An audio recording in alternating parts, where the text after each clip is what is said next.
everybody. This is Cindy, Palm Springs Cindy. And today I would like to have a very heartfelt conversation regarding my retirement story. And before I begin, I would really appreciate it if my story resonates with any one of you that is watching this video. Please comment. Please let me know what your story was like.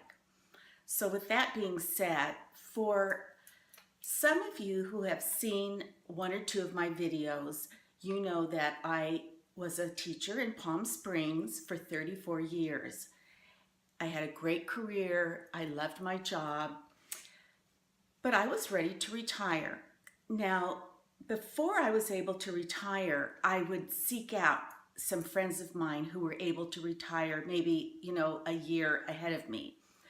And whenever I talked to them about their retirement, there was always sort of this sense of doom that they had. And when I would talk to them about it, they would say, that they were concerned about what their life would be like once they were retired. What would they do with themselves? And I was just like, are you crazy? Because I was so looking forward to my retirement. So finally, it was time for me to retire, and I was ready. And to make it all the more sweet, we were unexpectedly given a golden handshake. So that left me retiring with even a little bit of bonus money that I wasn't expecting. So sure enough, I was able to enjoy things in my life that I really had not been able to enjoy. After all, since I was 5 years old, I was getting up to go to school. So finally, I was able to not have to get up and go to school. And I was just really enjoying being home and enjoying my house, enjoying my patio, enjoying doing things with my friends that I had never been able to do, going out to lunch, going to happy hours, enjoying dinners out in the evening. And along with that, I developed some pretty bad habits. So for example, along with going out to lunch and enjoying a happy hour comes a glass of wine or a cocktail, and that became a problem for me. Along those same lines, I went from a very structured life to no structure at all. When I was teaching, my life was regulated by my school bells. And when you're in the classroom, every minute of the day or every subject area is determined by a bell.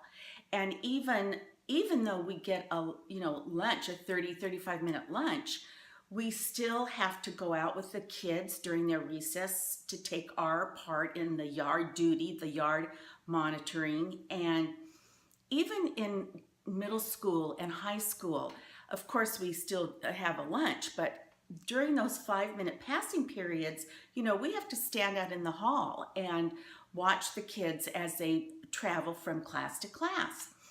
So what I'm getting at is that for so many years, my life was, every minute of my life was accounted for. And then all of a sudden, I was in a situation where I had no schedule, no structure, and truly what I thought was the gift of time. So another bad habit that I started developing was I started staying up later and later at night. I was never able to do that, and so now all of a sudden I could, and I did. And because of that, I would sleep in later and later in the morning, and slowly my days became nights, my nights became day, and I didn't know it at the time, but now in hindsight, these were some of the issues that I was dealing with. When I retired, I didn't just leave my career. I lost my identity. I lost a sense of who I was. If I wasn't a teacher, then who was I? I lost my sense of importance. I lost my sense of giving back to society. I lost a lot of mental stimulation because no longer was I, you know, perusing curriculum and lesson planning and reading and learning about, my subject areas. So I lost a lot of that mental activity. In addition, I lost my comrades, my teaching peers, and even though we are still friends, of course, it's not the same. So I I also lost a lot of warm fuzzies that I would get from my students and from my peers. At that same time, my father was 88 years old and diagnosed with dementia. And so his was a 2-year progress where he just fell deeper and deeper into dementia. And so the fact that I was retired meant that I was available to help with my dad, maybe take him to a doctor's appointment once in a while, or, be there to support my mom or whatever. And I was glad that I was retired because I wanted to do that. But on the other hand, it was another sense of loss. I lost, my big, strong father. I lost him as the parent that I knew. And I know that I am not the only one, my age group, that is dealing with parents that are aging and dealing with dementia and Alzheimer's. And even though, my father eventually passed away when he was 90, which was about a year and a half ago, luckily my mother is wonderful and a very sound mind and lives alone with, of course, the support of her kids. We know that she's fine on her own. But along with losing my career and my sense of identity, I lost my father. I lost what I really considered to be my youth because, now, my gosh, my dad is gone. I have an AARP card. I now qualify for senior citizen discounts. And so in many ways, because I was retired, I also felt like, that part of my life was over and now I was settling into more of the old age. And I grieved that. That was, I didn't like that idea. And this sounds so silly, but in a way I think you'll be able to understand what I mean. Also at that same time, my daughter bought a condominium, and it wasn't even like she lived with us. She was living in her own apartment, but just the idea that she became a homeowner, in my eyes and heart, it felt like I had lost her to her own adulthood. And so I was going through a lot of grief and loss that was painful for me emotionally. And so I was anesthetizing myself. I'm embarrassed because sometimes I have trouble pronouncing that word, with wine and with drinking too much.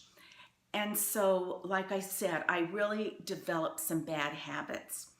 And so as time went by, I thought, okay, I have got to do something about this. I have got to pull myself together.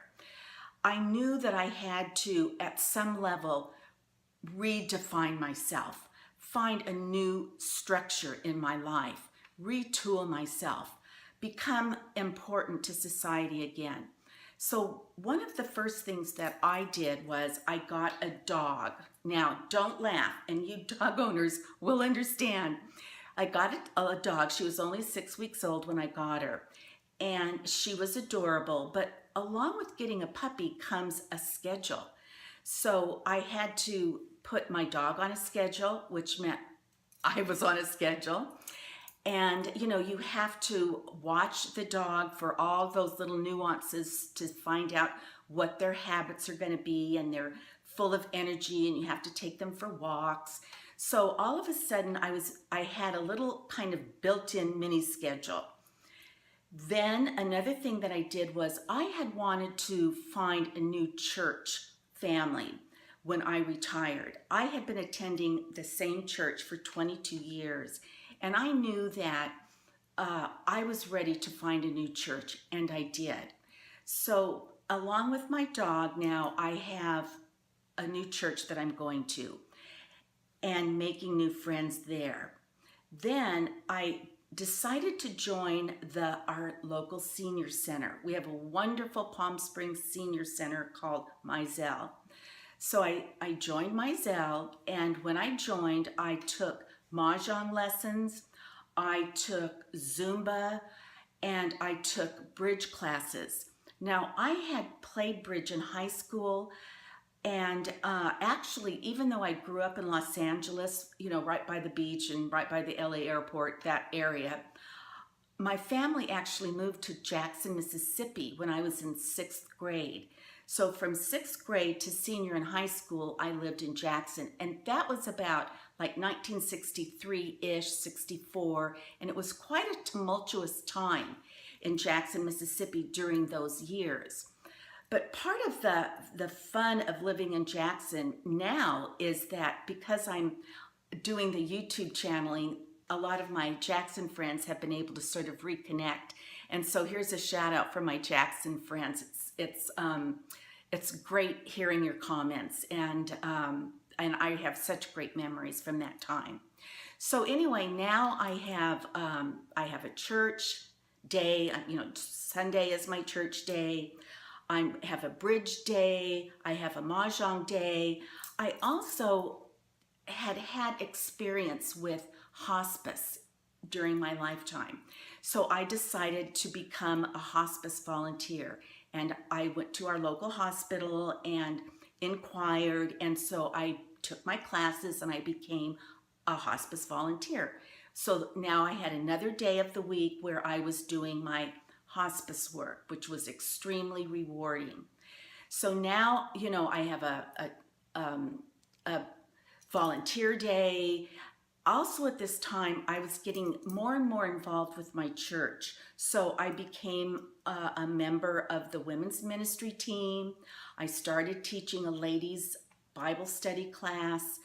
And my life slowly but surely began to take structure, began to have a schedule, and I began to feel a sense of value and importance again. And with the help of my family and my friends and my church community and my God, I was able to really walk through that tunnel of the drinking too much, of the lazy days, and so things have turned around for me. Those strongholds that were holding me down were finally broken.